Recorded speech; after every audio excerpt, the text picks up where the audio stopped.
السلام علیکم ورحمت الله وبرکاتہ د فارمیسي بروز یوټیوب چینل کتونکو یو پیر بیا درته چینل کې هرکلی وایو. څنګه تاسو ته پته را مونږ ستاسو لپاره د اسانتیا لپاره یعنې تاسو ته معلومات درکولو لپاره د نارمل په ژوند کې چې کوم دوايان استعمالیږي د هغې باره کې مختلف قسم معلومات درکوو.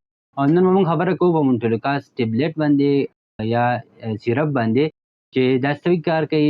څنګه چې تاسو ته پته ده نن سبا هر دویم کس ته د سینې الرجي ده. هغه د مختلف قسم وجو نه کیدای شي، چاته د ګرد و غبار نه یا له پویزنګ وغیره وغیره د هغې نه الرجي وي.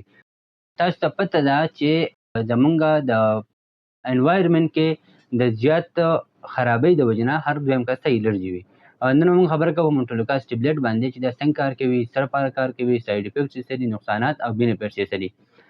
نو څنګه تاسو ته پته ده زموږ سره یو کیمیکل په وجود کې پروډیوس کیږي چې هغه ته لیوکوټرین وایي. دا هغه بلاک کوي یعنې ودروي یې کوم چې په وجود کې خارش او سوزش پیدا کوي چې د هغې په بدولت سره هغه بندیږي. د دې نه علاوه زموږ سره آسما سالنډی چې ورته موږ پښتو کې وایو د هغې لپاره هم استعمالیږي، کوم چې د ساه نالۍ چې کومه ده هغه صفا کوي په کوم سره چې زموږ ته د ساه اخیستلو کې تکلیف نه وي.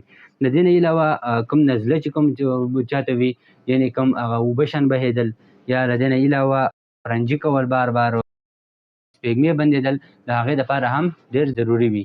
ډاکټر اکثر په هغې کې هم اډوایز کوي. او د دې نه علاوه دا میډیسن چې کومه دي دا ماشومان هم استعمالولی شي، کوم چې 4 ملي ګرام یا 5 ملي ګرام په 24 غنټو کې استعمالولی شي. د دې نه علاوه غټ بیماران هم دا استعمالولی شي. تاسو ته څنګه پته ده د هر میډیسن فایدې هم وي، نقصانات هم وي.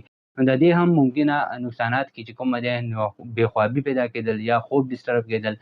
د دې نه علاوه په سر باندې درد راتلل او معده خرابېدل هم د دې نارمل سایډ افیکټس دي.